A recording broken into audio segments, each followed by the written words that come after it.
एक समय की बात है, एक छोटे से और एकजुट गांव में एक अर्जुन नाम का व्यक्ति रहता था।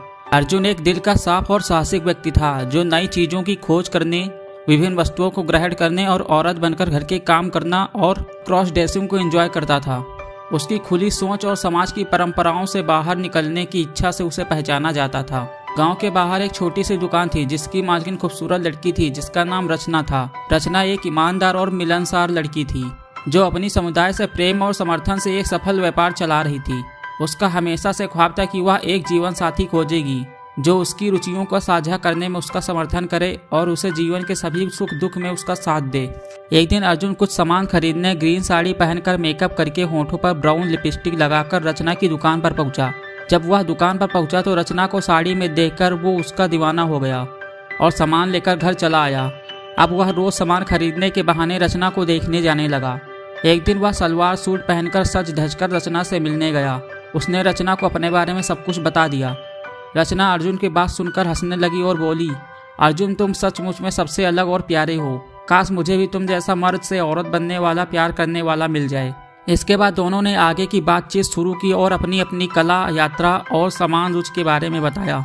दोस्तों, आप लोगों में से सिर्फ 25% लोग ही हमारे चैनल को सब्सक्राइब करते हैं और 75% लोग हमारे चैनल को सब्सक्राइब नहीं करते। सो प्लीज़ चैनल को सब्सक्राइब करके बेल आइकन को प्रेस कर दीजिए जिससे हमें मोटिवेशन मिलती रही और वीडियोस बनाने के लिए। तो चलिए स्टोरी पर आते हैं। कुछ दिनों में अर्जुन और रचना की गहरी दोस्ती हो गई। उन्होंने एक दूसरे के साथ हंसी मजाक और सपनों की बातें साझा की। अर्जुन को यह महसूस होने लगा कि वह रचना से प्यार करने लगा है। एक शाम जब वो रचना की दुकान में बैठा था, अर्जुन ने अपना सबसे गहरा रहस्य खोलने का साहस दिखाया। उसने रचना को बताया कि वह उससे प्यार करने लगा है। वही सिर्फ एकमात्र लड़की है जो उसे शादी के बाद औरत बनने के लिए मना नहीं करेगी। उसे हमेशा से विमुक्ति और स्वतंत्रता का अनुभव होता है जब वह महिला के रूप में अपने आप को देखता है। उसने अपनी पुरुष से महिला की ओर प्रकट होने की आकांक्षा को स्पष्ट किया जो उसके जीवन का वास्तविक पहचान है।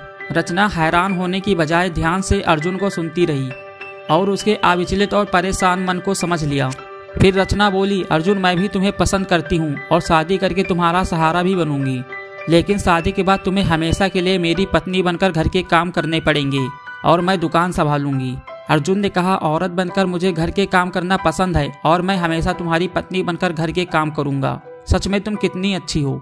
कुछ दिनों बाद अर्जुन रचना की दुल्हन और रचना दूल्हा बनकर शादी कर लेते हैं और गाँव वालों को इस शादी के बारे में पता नहीं चलता।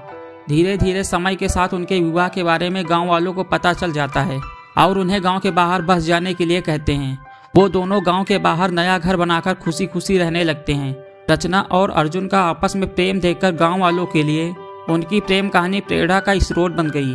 गांव वालों ने उनकी बुराइयां करना छोड़ दिया और अर्जुन और रचना के प्रेम की ओर ध्यान केंद्रित किया और समय के साथ गाँव वाले उन्हें स्वीकार करने लगे और समर्थन देने लगे।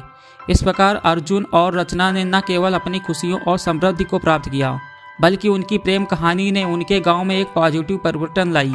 अर्जुन और रचना की कहानी यह संदेश देती है कि जब दो आत्माएं एक दूसरे के साथ समर्पित होती हैं और प्रेम, समझ और समर्थन के साथ साझा करती हैं तो उन्हें असीम सुख और समृद्धि की प्राप्ति होती है।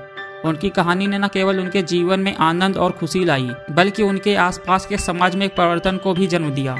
तो दोस्तों, कैसी लगी ये कहानी कमेंट करके जरूर बताइए और ऐसी ही मज़ेदार स्टोरीज सुनने के लिए हमारे चैनल को सब्सक्राइब करना मत भूलना। Thanks for watching.